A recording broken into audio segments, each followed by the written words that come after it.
In Chapter 7, we will finish with the flow of food with holding and serving.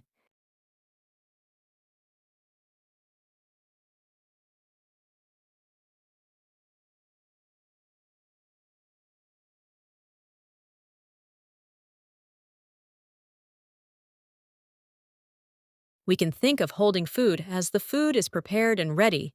We are now just holding, or it is being held until we serve it to a customer. Food can be held in a variety of ways: steam tables, warming ovens, coolers, and ice, to name a few.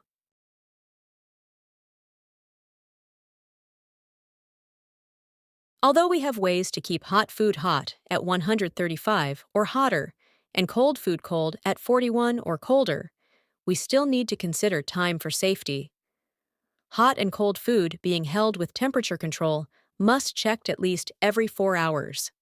Foods that have fallen into the danger zone must be discarded.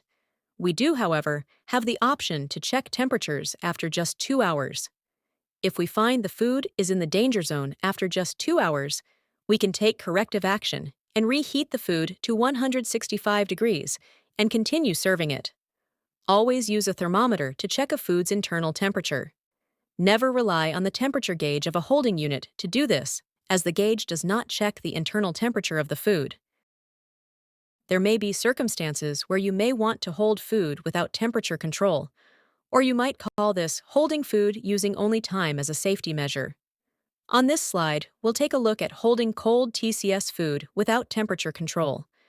Cold food like this potato salad can be held for 6 hours, as long as the internal temperature does not exceed 70 degrees. 70 degrees, if you recall, is the super danger zone, where bacteria multiplies extremely quickly. Label the cold food with the time you removed it from refrigeration and the time you must throw it out. The discard time on the label must be 6 hours from the time you remove the food from refrigeration. In the picture, for example, if you remove potato salad from refrigeration at 3 p.m. to serve at a picnic, the discard time on the label should be 9 p.m. This equals 6 hours from the time you removed it from refrigeration. For hot food being held without temperature control, aka using only time as a safety measure or method, the discard time on the label must be 4 hours from the time you remove the food from temperature control. And notice the 70 degrees stipulation is not present here for hot food held without temperature control. Our example is, must actually removed at 4, must be discarded at 8.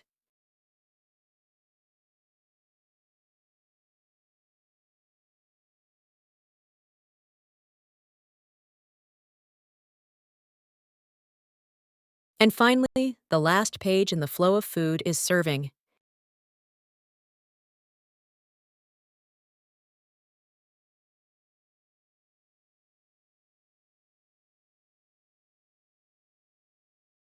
Businesses that primarily serve high-risk populations should take extra care to protect these people when serving food. The Food and Drug Administration, FDA, advises against offering the foods we see here to these people more susceptible to a foodborne illness.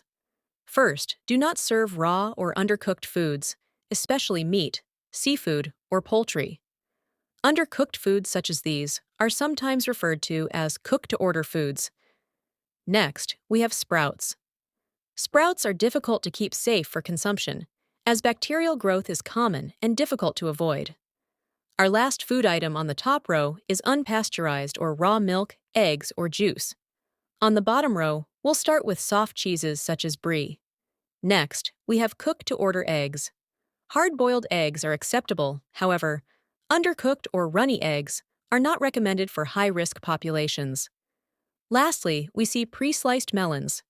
Pre-sliced melons are risky due to rapid growth of bacteria. Whole melons, on the other hand, can be purchased and sliced at the facility and served safely. TCS food must be cooked to the minimum internal temperatures unless a customer requests otherwise. When offering raw or undercooked food to customers, you must place a consumer advisory on U-menu that states, consuming raw or undercooked meats, poultry, seafood, shellfish, or eggs may increase your risk of a foodborne illness. This disclaimer or consumer advisory allows customers to order these foods undercooked or cooked to order, while protecting the establishment from liability.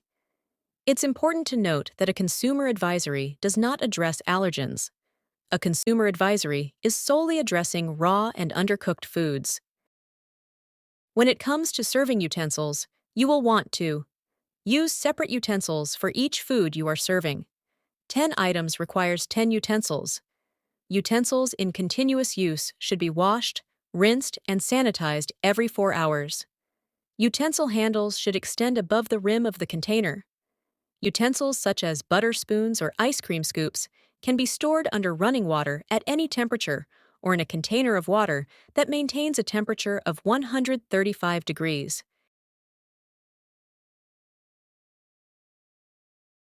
Some jurisdictions allow food handlers to refill take-home containers, like this milk jar or a beer growler, for example. All take-home reusable containers must be designed for reuse, must be provided by the operation, and must also be cleaned and sanitized by the operation. Service staff must be as careful as kitchen staff. They can contaminate food simply by handling the food contact areas of glasses, dishes, and utensils. Service staff should use these guidelines when serving food. Do not touch the food contact areas of dishes or glassware. Hold dishes by the bottom. Hold glasses by the middle, bottom, or stem. Carry glasses in a rack or on a tray to avoid touching the food contact surfaces. Hold flatware by the handle. Do not hold flatware by food contact surfaces. Avoid bare hand contact with food that is ready to eat.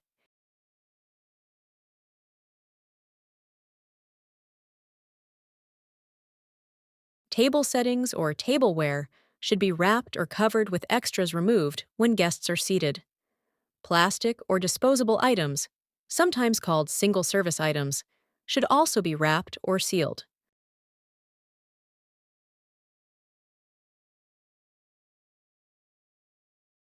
Never reserve food. Do not combine leftover condiments with fresh ones. Throw away opened portions or dishes of condiments after serving them to customers. Change linens used in bread baskets after each customer. In general, only unopened prepackaged food can be reserved.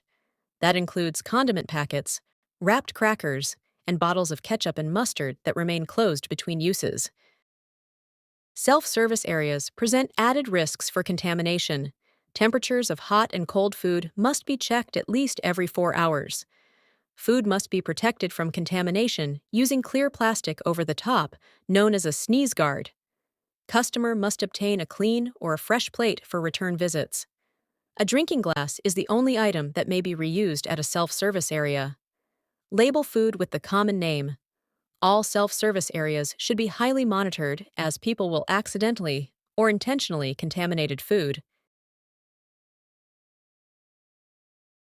Bulk unpackaged food in a self-service area, such as bulk bakery products, does not need to be labeled if it meets the conditions identified here. There is no claim regarding health or nutritional content, and if the food is prepared on the premises or at an operation or plant owned by the same person.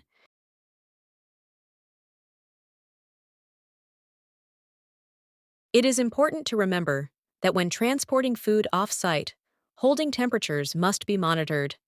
Food should be transported in covered food-grade containers labeled with the date and time of expiration. Instructions for serving and/or reheating should be provided upon request. The compartments and delivery vehicles should be cleaned regularly. Handle food prepped and packaged for vending machines with the same care as any other food served to customers. Discard refrigerated food within 7 days of preparation. Keep TCS food at the correct temperature of 41 degrees Fahrenheit or lower, or at 135 degrees Fahrenheit or higher. All food in a vending machine will be wrapped to protect from contamination. This last slide will conclude chapters 5, 6, and 7 and the flow of food. This slide is to clarify when the temperature danger zone should be observed to keep food safe. When we speak of receiving food or deliveries, when we speak of holding food or food that is held, and when we speak of storing food, It is the temperature danger zone, 41 to 135, that defines the necessary safe temperature limits to avoid contamination.